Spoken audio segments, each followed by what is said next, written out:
पर पदार्थों में सुख का अन्वेषण करना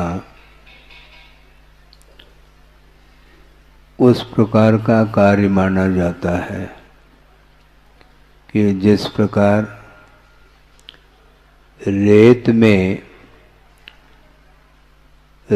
में से तेल निकालने का कार्य। आप सुन रहे हैं? आप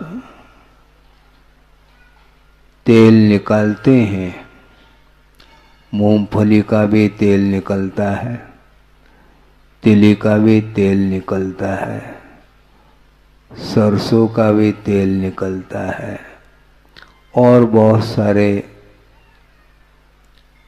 धान हैं जिनमें से तेल निकलता है। किंतु अभी तक यह देखने में नहीं आया है कि रेत में से भी तेल निकलता हो। कहीं एक आध कोई एक्सेप्शन हो, अपवाद देखने को मिलता है क्या? यदि रेत में से भी तेल निकल जाए तो फिर कहना ही क्या।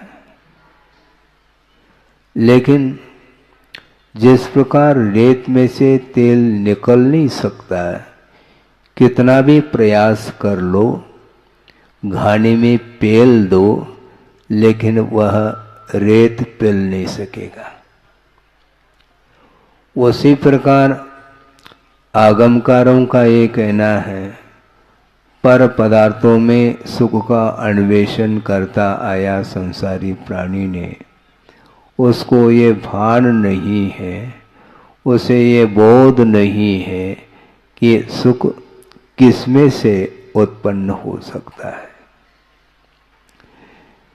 एक उक्ति हमने सुनी थी बुंदेलखंड में भी। कौन सी वो उक्ति है? जल में मीन प्यासा। और जल में मीन है फिर भी वह प्यासा है। जल की कमी पड़ गई क्या है? समुद्र में वह मीन रहता है, नदियों में मीन रहते हैं, सरोवर में भी मीन पाए जाते हैं, किंतु उस गहरी नदी में और समुद्र आदि में भी इतना अथाह पानी है, चारों ओर जल ही जल दिखने में आ रहा है। इसके उपरांत भी वह मीन प्यासा क्यों है? इसलिए प्यासा है क्योंकि वह बाहर ढूंढ रहा है। सुख का अन्वेषण संसारी प्राणी बाहर उसका छानबीन कर रहा है कि किसी पर वस्तु में सुख की उपलब्धि होने वाली है। यह मान्यता ये आज की नहीं है और एक व्यक्ति विशेष की नहीं, किंतु प्रत्येक संसारी प्राणी की धारणा और मान्यता है कि वस्तुतः सुख जो प्राप्त होता है वह पर वस्तुओं में ही प्राप्त होता है और इसके अन्वेषण के लिए, इसको प्राप्त करने के लिए अनेक प्रकार का वह पुरुषार्थ कर लेता है। और उसमें भी तुलनात्मक दृष्टि से भी वह सोचता है कि एक लखपति है अथवा आज व्यवसाय करके अथवा मजदूरी करके वित्त का अर्जन करके अपनी आजीविका का निर्वाह करने वाला जो व्यक्ति है, उसको भी तो कुछ सुख प्राप्त होता होगा, उसको भी होता है। तो दूसरा सोचता है कि इसकी अपेक्षा से लखपति के पास ज़्यादा सुख उपलब्ध है, और करोड़पति सोचता है लखपति से मैं ज़्यादा सुखी हूँ, और अरबपति ये सोचता है मैं करोड़पति से भी ज़्यादा सुखी हूँ। अरबपति पीछे रह जाता है और खरबपति सोचता है मैं अरबपति से भी ज्यादा सुखी हूं। इस प्रकार सुख की मात्रा बढ़ती हुई गई है। इस प्रकार किसकी मान्यता है? संसारी प्राणी की मान्यता है। और एक चक्रवर्ती भी है, वह भी अपने आप को सुखी महसूस कर रहा है। क्यों? क्योंकि 6 खंड का वह स्वामी है। 32,000 मुकुटबद्ध राजा उनके चरणों में नतमस्तक है। इस संबंधी जो उसे सुख महसूस हो रहा है वह अन्य और राजाओं के लिए नहीं मिल रहा है वह सुख। इस प्रकार तुलनात्मक दृष्टि से सुख बढ़ता गया है, सुख की वृद्धि हो रही है। और आगमकारों का ये कहना है ये इंद्रिय जन्य सुख है बंधु, ये ध्यान रखना, पहले से स्पष्ट कर देता हूं। और चक्रवर्ती के पास जो वैभव अथवा संपदा है, उस संपदा के माध्यम से उन्हें जो सुख उपलब्ध हो रहा है, उस सुख से भी कई गुना सुख किसके पास है?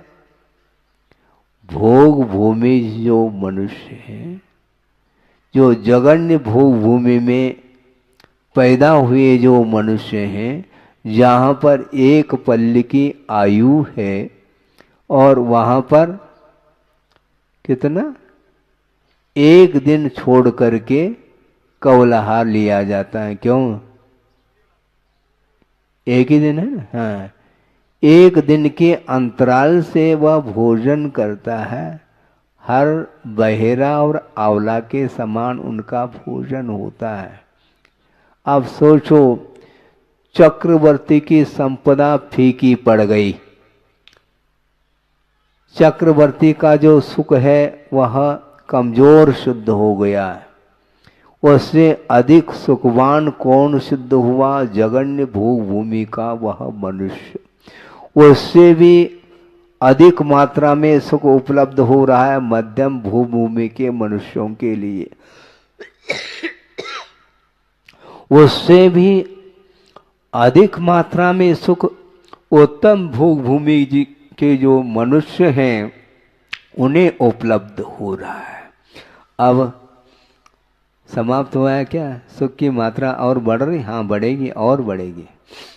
उससे भी अधिक जो भवनत्र के जो देव हैं, भवनवासी, व्यंतर और ज्योतिष्क देव, इनमें जो इंद्रियजन्य सुख प्राप्त हो रहा है उन्हें, वो उत्तम भोग भूमि से भी अधिक सुख माना गया है। इसके बाद वैमानिक देवों का नंबर आता है।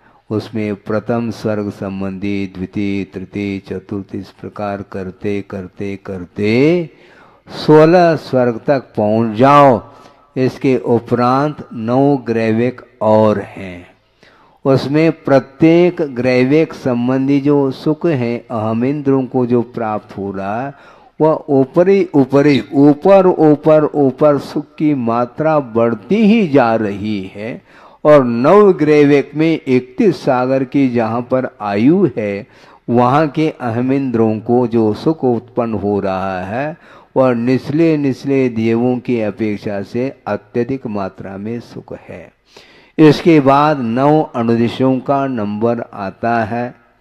9 दिशाओं में 8 दिशाएं हैं, यानी 4 दिशा और 4 विदिशा, ये 8 हो गए और बीच में एक और। इस प्रकार 9 अनुदिश विमान हैं, उनमें निवास करने वाले जो अहमिंद्र हैं उनका सुख भी अन्यों की अपेक्षा से अत्यधिक मात्रा में है। इसके बाद और नंबर आ रहा है सर्वार सिद्धि के देवों का। वहाँ पर अनुत्तर विमान ये 5 हैं, विजय, वैजयंत, जयंत और अपराजित, और बीच में एक सर्वार सिद्धि। इनमें रहने वाले जो अहमिंद्र हैं वो अन्य देवों की अपेक्षा से वह और अनंत गुना वह सुख बढ़ता चला गया है। लेकिन ये ध्यान रखो, ये सारा का सारा सुख इंद्रिय जन्य सुख माना गया है। जिस प्रकार रेत को पेलने से रत्ती भर भी उसमें से तेल नहीं निकल सकता, उसी प्रकार उनको जो सुख प्राप्त हो रहा है वह भी इंद्रिय जन्य सुख है। इसलिए वह इंद्रिय जन्य जो सुख होता है वह सुखाभास माना गया है। और वह इंद्रिय जन्य जो सुख है वह पराधीन है, ऐसा कहा कर्मायत्त है। पुण्य कर्म के उदय से वह सुख उपलब्ध हो रहा है। अनंतर समय में मान लो वह पुण्य कर्म समाप्त हो गया और पाप कर्म का यदि तीव्र उदय आता है तो वह सारा का सारा सुख समाप्त हो जाता है। इसलिए वह स्वाधीन सुख नहीं है और बीच में वह अंत को ही प्राप्त होने वाला है और दुख से मिश्रित है। उसमें इंद्रियजन्य सुख में निरंतरता नहीं, उसमें गैप आता है, अंतर आता है। क्योंकि अंतर मुहूर्त में साता से असाता, पुनः असाता से साता कर्म का उदय आता है। जिस प्रकार कभी धूप और कभी छाव, निरंतर जो है ना वह धूप नहीं और छाव नहीं। इसी प्रकार कभी सुख और कभी दुख, कभी सुख कभी दुख, और अंत में ये कहना चाह रहे हैं पाप बीजे, ऐसा कहा। इंद्रिय के द्वारा, इंद्रिय के विषयों से उत्पन्न होने वाला जो सुख है वह पाप का बीज है। आप सुन रहे हैं क्या नहीं सुन रहे हैं? है? सुनने में आ रहा है? क्या सुना? इंद्रिय जन्य सुख पाप का बीज कह रहे हैं। और यह प्रसंग निकांक्षित अंग में दिया है स्वामी सुमंतभद्र आचार्य ने। सुनो, विचार करो। अर्थ यह है कि श्रद्धान की भूमिका में ही ये बात आती है कि सम्यक दृष्टि है तो उसके पास 8 अंग होते हैं। वह इंद्रिय जन्य सुख के प्रति वह किस प्रकार विश्वास करता है कि यह पाप का बीज है, इस प्रकार वह श्रद्धान बना लेता है। और आज वर्तमान में अपने आप को क्या मान रहा है? दुनिया में मेरे बराबर और कोई धनी नहीं है। इस प्रकार जिसकी धारणा है उसको ये सोचना चाहिए। चक्रवर्ती को भी सोचना चाहिए, इंद्र को भी सोचना चाहिए, मैं 3 लोक में सुखी हूं। इस प्रकार की यदि उसकी मान्यता है तो वह उसकी मान्यता ठीक विपरीत मान्यता मानी जाती है। क्योंकि इंद्रियजन्य सुख कभी भी सुख नहीं हो सकता, क्योंकि वह पाप का बीज कहा गया है। तो ऐसे स्थिति में ऐसा कौन सा विद्वान होगा, ऐसा कौन सा ज्ञानी होगा जो पाप का बीज बोना चाहता हो? सोचो, विचार करो। कमाने में लगा हुआ है संसारी प्राणी और सारा का समय कमाने में लगा हुआ है, किंतु उसका सारा समय व्यतीत गमा रहा है। वो समय को गमाओ नहीं। वित्त के उपार्जन में लंबा चौड़ा जो जीवन मिला था वो सारा का सारा विषयों में ही गमा रहा है। उससे और कौन अज्ञानी हो सकता है, ऐसा आचार्य कह रहे हैं। अर्थ यह है, अभी चारित्र को अंगीकार किया नहीं गया, किंतु चारित्र के अभाव में ही यह श्रद्धान का विषय बनता है कि पंचेंद्रिय के विषय ग्रहण करने योग्य नहीं है, ये छोड़ने योग्य हैं, क्योंकि ये पाप के बीज है। किंतु मन फिर भी उसी में अटका हुआ है। जिस समय उपदेश सुनने के लिए बैठ जाते हैं उस समय तो कुछ लगता है, हाँ आगम में बात आई है, लेकिन इस परिसर से जो ही बाहर जाता है तो वही घोड़ा और वही मैदान शुद्ध होता है। इसको बोलते हैं अनादिकालीन विषयजन्य संस्कार है। इसको समाप्त आसानी से किया नहीं जा सकता।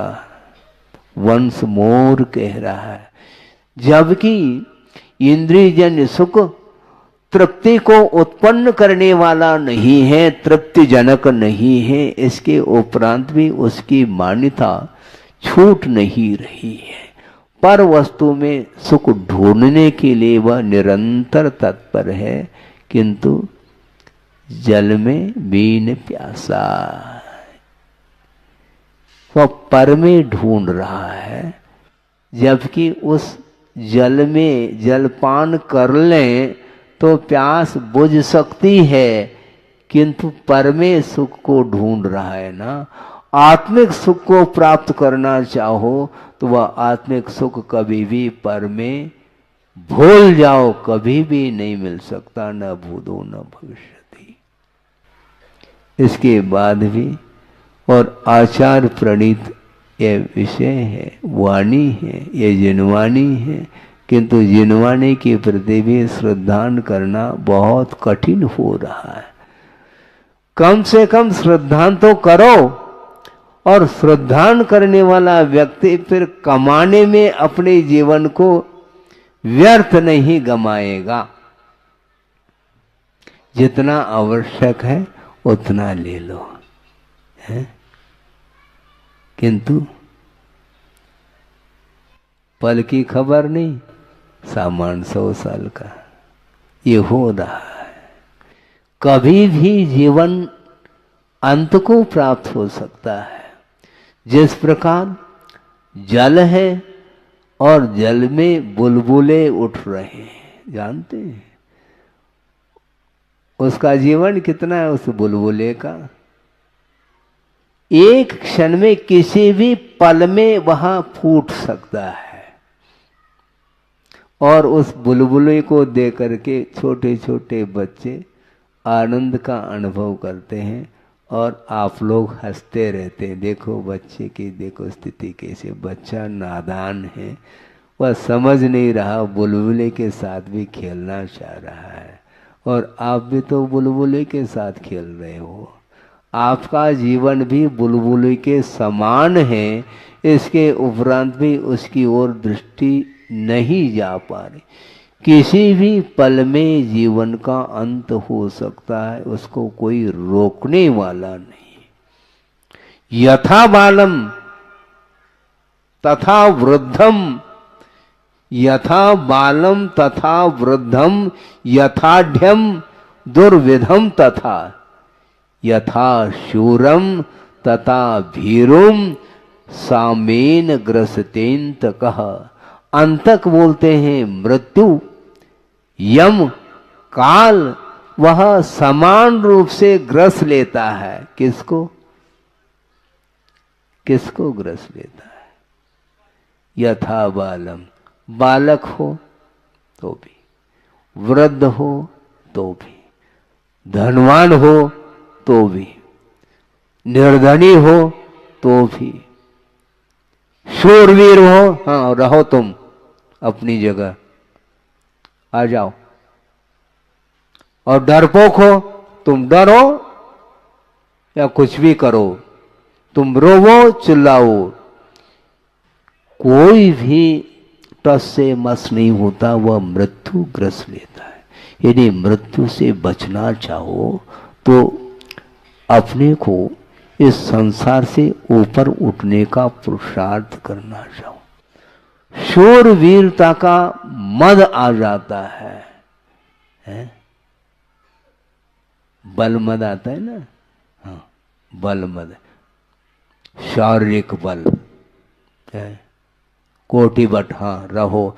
तुम करोड़ों व्यक्तियों को परास्त कर सकते हो, किंतु मृत्यु को परास्त नहीं कर सकोगे। तुम ये ध्यान रखो, मृत्यु को परास्त करने के लिए रत्नत्रय की आराधना करने की आवश्यकता। सकता है। मृत्युंजयी बनने के लिए सिवाय मोक्ष मार्ग के अलावा और कोई मार्ग नहीं है कि हम मृत्यु के ऊपर विजय प्राप्त कर सके। इसलिए किंतु संसारी प्राणी क्या क्या करता रहता है। एक श्लोक आपके सामने रख रहा हूं। आचार्य समंतभद्र स्वामी ने शीतलनाथ भगवान की स्तुति करते हुए स्पष्ट लिखा है कि संसारी प्राणी सुख के लिए क्या क्या करता रहता है। अपत्य वित्तोत्तरलोक तृष्णया तपस्विन केचन कर्म कुर्वते भवान पुनर्जन्म जरा जिहासया त्रयीम प्रवृत्तिम समधि अवारुणत। ऐसा कहा, हे भगवान, आपने मन वचन काय के चेष्टा को रोका है। किस लिए? जन्म जरा और मृत्यु से ऊपर उठने के लिए हे भगवान आपने मन वचन काय की चेष्टा को रोक दी है।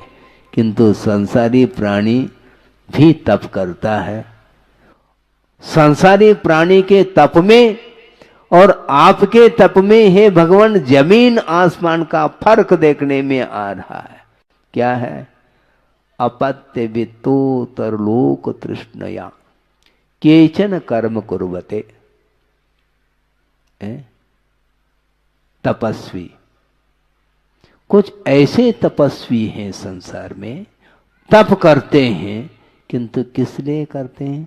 अपत्य अर्थात पुत्र की उत्पत्ति के लिए। सुन रहे क्या नहीं? पुत्र की उत्पत्ति के लिए वह तप कर रहा है, वित्त के लिए कर रहा है।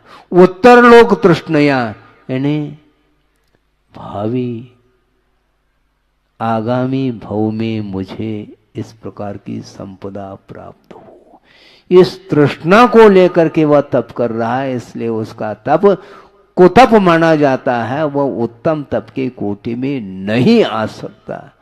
ख्याति, पूजा, लाभ, जमीन जायदाद, पुत्र, कलत्र,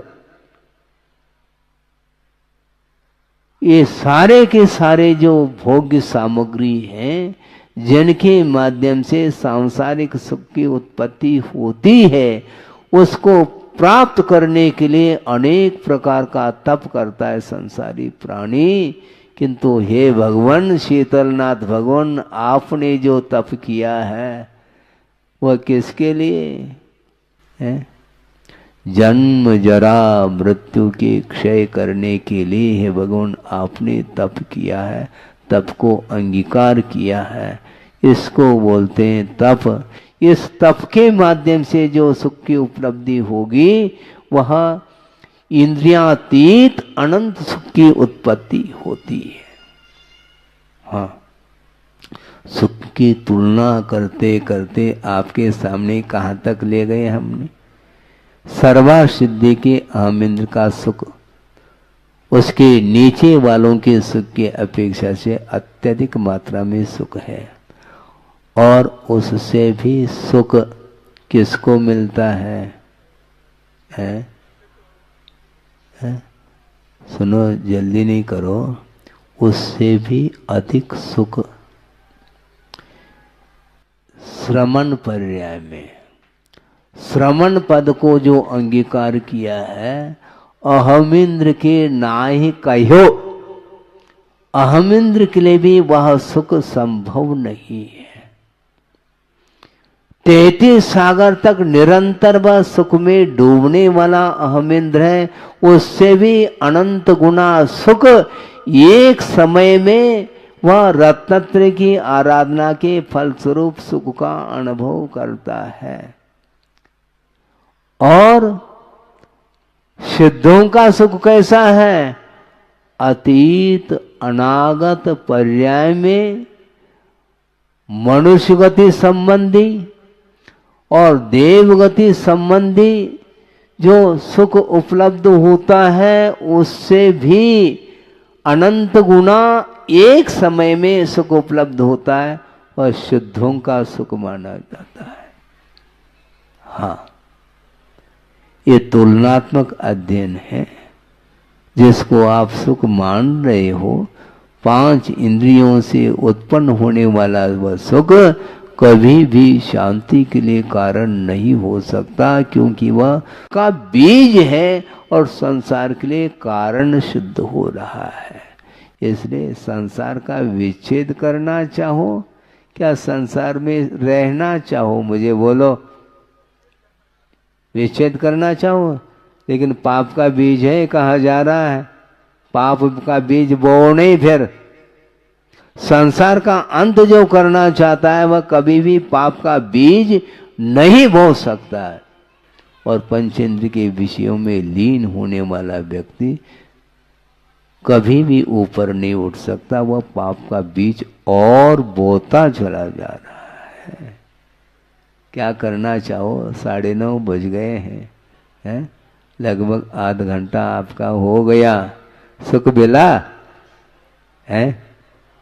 मिला? मिल रहा है? कैसा सुख मिल रहा है?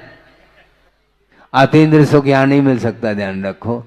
अतीन्द्रिय सुख जो मिलेगा वह शुद्ध अवस्था में मिलेगा, किंतु वस्तुतः हमने पहले भी यह प्रसंग रखा था, अभी भी रखना चाहता हूं कि मोक्ष मार्ग में सुख है क्या? नहीं है? मोक्ष मार्ग में सुख है क्या? नहीं। मोक्ष मार्ग में सुख नहीं है। कौन सा?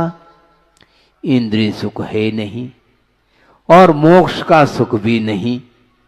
देखो, मोक्ष मार्ग पर चलने वाला जो श्रमण होता है उसके लिए न मोक्ष सुख मिल रहा है न इंद्रिय सुख मिल रहा है, तो कौन सा सुख मिल रहा है?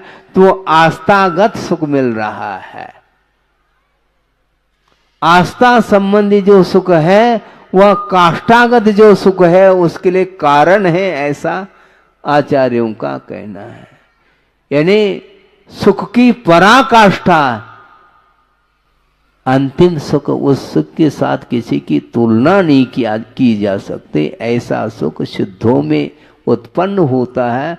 उस सुख के लिए कारण यह आस्था मानी जाती है। इसलिए मोक्ष मार्ग में श्रद्धान के माध्यम से जो आह्लाद का अनुभव होता है वह और अन्यत्र संभव नहीं है। इसलिए मोक्ष मार्ग पर आरूढ़ होना पड़ेगा। संसार का यदि विच्छेद करना चाहो और अतीन्द्रिय सुख का अनुभव करना चाहो, मोक्ष सुख का अनुभव करना चाहो, तो सारे सांसारिक सामग्रियों को क्या तिलांजलि, जलांजलि देनी पड़ेगी, तब कहीं जाकर के उत्पन्न होगा। एक छोटा सा प्रसंग आपके सामने रख करके इस विषय को पूर्ण कर लूं कि संसारी प्राणी परमे सुख को ढूंढ रहा है। एक प्रसंग सुनाया था आचार्य महाराज ने कि कुछ आउट ऑफ कंट्री से फॉरेनर्स जिसको बोलते हैं वो भारत में आए हैं, आते हैं। अरब कंट्री से आए थे बताते, ऐसा सुना। अच्छी बात है। उतने दूर से आए, यहाँ का सुख, यहाँ का वातावरण, यहाँ का दृश्य देखने का मन उनका हुआ और यहाँ पर आए। तो आने के बाद बहुत सारे लोग थे, वो 150 लोग हो सकते हैं, उनकी एक टीम थी। वो आ गए, आकर के एक ऐसे स्थान में पहुंच गए जहां पर फुल फैसिलिटी थी। वहां पर ठहरे और गर्मी का वह मौसम था और गर्मी के कारण पसीना पसीने से तर हो रहे थे। और दूसरी बात यह है, अरब कंट्री में सुनते हैं पानी की कमी, शॉर्टेज, और उसकी अपेक्षा से, उसकी तुलना में भारत में भरपूर पानी देखने को मिला। किनको? उन लोगों को। कहाँ देखा उस पानी को? है नदी में नहीं, जहां पर ठहरे थे वो, है वहां पर टोंटी घुमा दी किसी व्यक्ति ने, पानी आने लगा। और ये सारे सारे लोग देख रहे हैं, अरे वहां पर तो पानी के लिए तरसते थे और यहाँ पर पानी ही पानी मिल रहा है। यहाँ के लोगों को उन्होंने देख लिया कि टोंटी को घुमाते ही पानी। अरे ये तो बहुत ही अच्छा है। उस टीम में से एक व्यक्ति ने सोचा, गजब हो गया, आश्चर्यचकित हो गया, विस्मय हो गया। उसने पूछा कि इस प्रकार की टोंटी और मिल सकती है? क्यों हंस रहे हो? उसने सोचा कि बाजार में जाना चाहिए, दुकान में जाना चाहिए और इस प्रकार की टोंटी को हमें खरीदना है। और वो पहुंच गया। पहुंच करके जहां पर टोंटी बेचने के लिए काफी मात्रा में रखी गई थी, जाकर के पूछा, भाई साहब, हाँ, इसका भाव क्या है? अच्छा, इसका भाव तो है 1000 रुपए में एक आता है। अच्छी बात है, हमें चाहिए। ठीक है, ले लो। हमें लगभग 100 टोंटी दे दो। 100 टोंटी दे दो। और दुकानदार हंस रहा है, मुस्कान ले रहा है और ये पूछ रहा है उस ग्राहक को, क्यों भाई साहब, इतने टोंटी आप एक साथ खरीद रहे हैं, क्या कर लोगे? अब पूछो नहीं, पहले दे दो। हाँ, ले लिया। और वो दुकानदार हंस रहा था। क्यों? एक टोंटी के माध्यम से काम चल जाएगा, इतनी टोंटी लेकर के करोगे क्या? तुम्हें चिंता क्यों है? मुझे दे दो। हाँ, दे दिया। ले करके वो गया। 100 टोंटियों को खरीद करके वह अपनी टीम के पास पहुंच गया और रात हो गई। रात हो गई, वो सारे के सारे लोग रजाई ओढ़ करके सोने के लिए तैयारी कर दी और सो गए। अभी नींद किसी को लगी नहीं थी। और जिसने टोंटी खरीदी थी वह धीरे धीरे सब रजाई ओढ़ करके सो गए। और वह खोल करके एक टोंटी को लेता, टोंटी को घुमाता। अरे एक बूंद भी पानी नहीं आ रहा। हो सकता है इसमें कोई गड़बड़ी हो। दूसरे टोंटी को वो घुमाता है, तीसरे को घुमाता है, सारे सारे टोंटियों को चेक कर लिया, एक बूंद भी पानी नहीं आया। वो सोचता है मेरे साथ धोखा हो गया है। इतने में पास में जो साथी था वह धीरे धीरे वह लेटे लेटे ही इस दृश्य को देख रहा था कि देखो ये पागलपन है, क्या कर रहा है। तुम क्या कर रहे हो? क्या क्या कर रहा हूँ, मेरे साथ धोखा हो गया। क्या हो गया? देखो हमने टोंटी घुमा ली, पानी नहीं आ रहा है। तुम पागल हो। पागल कैसे? टोंटी में थोड़ी पानी है, टोंटी के थ्रू पानी आता है, टंकी में पानी होता है, ध्यान रखो। किसमें पानी होता है? टोंटी में होता है क्या? नल में पानी होता है क्या? नल के थ्रू, टोंटी के थ्रू वह पानी गिरता है। इसलिए टोंटी को घुमाने से टैंक में से वह नल के थ्रू आकर के टोंटी के माध्यम से नीचे गिरता है, ये ध्यान रखो। अच्छा ऐसा है? हाँ ऐसा है। और आप लोग हंस रहे होंगे, लेकिन प्रत्येक संसारी प्राणी की यही दशा हो रही है। पंचेंद्र के विषयों में वह सुख को ढूंढ ढूंढ रहा है। पर वस्तु में सुख नहीं है, इसको बताने के लिए दृष्टांत दिया है, क्योंकि वहां पर पानी की कमी थी और यहाँ पर पानी पानी दिख रहा था, तो उसने सोचा कि पानी जो आ रहा है वह टोंटी में से आ रहा है, तो टोंटी में पानी होगा, टोंटी में एक बूंद भी पानी नहीं रहता, ये ध्यान रखो। उद्गम स्थान, पानी का जो स्रोत है वह टोंटी नहीं किंतु वह टैंक है। उसी प्रकार जो सुख का स्रोत है वह आत्म तत्व है, आत्मा में से सुख आता है।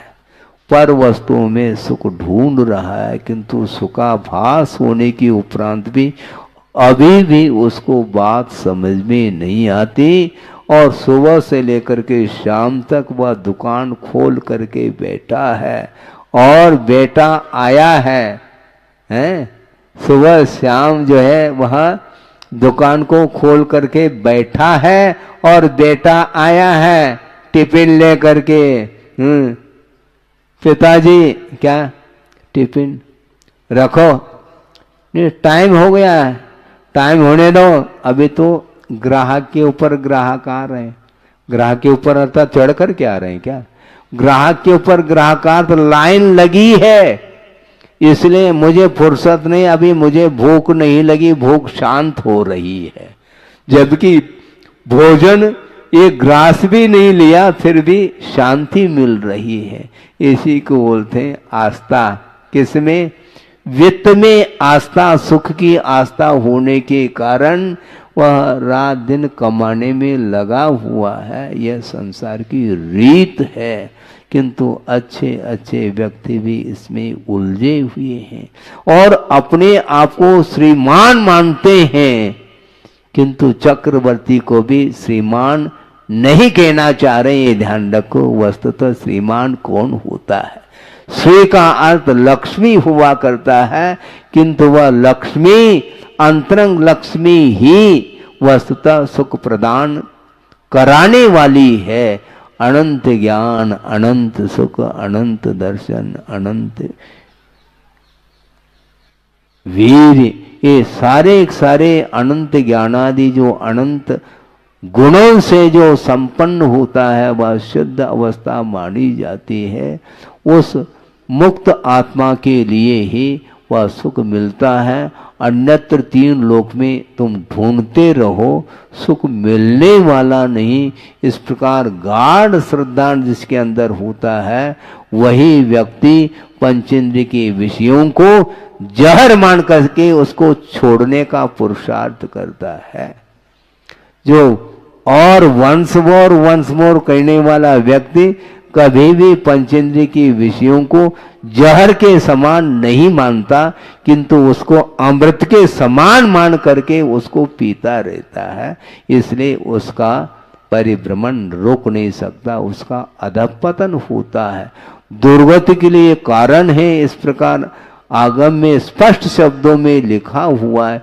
इसके उपरांत भी उसको चैन नहीं, बार बार बार बार बार उसी में लगा हुआ है। और जो जितना संपन्न होता है वो अपने आप को वीआईपी मानता है वो है। बाकी सब कौन है? वो बाकी जीव नहीं है, वो है? अजीब है क्या? ये अजीब बात हो गई है। बाकी सारे सारे जीव नहीं है क्या? कल ही तो बात आ रही थी पंचायतिका में, एकेंद्रीय भी जीव है, पंचेंद्रीय भी जीव है, संसारी भी है और मुक्त भी है। प्रत्येक जीवात्मा में वही प्रभुत्व शक्ति विद्यमान है। शक्ति के रूप में उस ओर दृष्टि रखने की आवश्यकता है, किंतु अपने आप को धनवान, अपने आप को बलवान, अपने आप को शूरवीर है, क्या क्या टाइटल देता है। किंतु आचार्य कहते इस प्रकार शारीरिक शूरत बल के माध्यम से शूरवीरता दिखाना ये कर्माधीन है बंधुओं। एक अगले पल में वह शूरवीरता भी समाप्त हो सकती, क्योंकि मृत्यु समान रूप से ग्रसित कर लेता है। फिर एक आध सेकंड के लिए रुक जाओ, थोड़ा सा काम है उसको पूर्ण कर लो, फिर बाद में मृत्यु के लिए ऐसा कहा जा सकता है जस्ट वेट? नहीं, संभव नहीं है। वहाँ पर वेट नहीं है। तुम कितने भी वेट रखते हो अपने पास, हैं, बलशाली हो, किंतु जस्ट वेट नहीं होगा। अभी हाल, हाँ, एक समय भी वह रुक नहीं सकता, वह अंत को प्राप्त होता है। इसलिए शारीरिक सुख से, मानसिक सुख से, सांसारिक सुख से, इंद्रियजन्य सुख से ऊपर उठने के लिए अपने को आत्मा की आराधना करनी है, पंच परमेष्टि की आराधना करनी है, और उसके माध्यम से ही उस सुख को प्राप्त करने का पुरुषार्थ हमें करना है। इस प्रकार यह आगम के माध्यम से निकांक्षित अंग के प्रसंग में ये विषय दिया गया है। इस विषय को समाप्त करते हुए अंत में मैं इतना ही कहना चाहता हूँ, ये प्रतिदिन ये क्रम सुनने का रहेगा, सुनाने का भी रहेगा, किंतु मात्र सुन करके निकालना नहीं, किंतु आस्था के साथ धर्म श्रवण करके धर्म के प्रति अटूट आस्था रखते हुए अपने को अपने शक्ति के अनुरूप उस शुद्ध परमात्मा तत्व को प्राप्त करने के लिए वीतराग धर्म को अपने जीवन में स्थान देने का पुरुषार्थ करना चाहिए। अहिंसा परमो धर्म की जय। बोधि समाधि परिणाम शुद्धि स्वात्मोपलब्धि शिव शोक सिद्धि चिंतामणिम चिंतित वस्तुदाने त्वामंद मानस्य ममास्तु। परम पूज्य आचार्य गुरुवर श्री विद्यासागर जी मुनि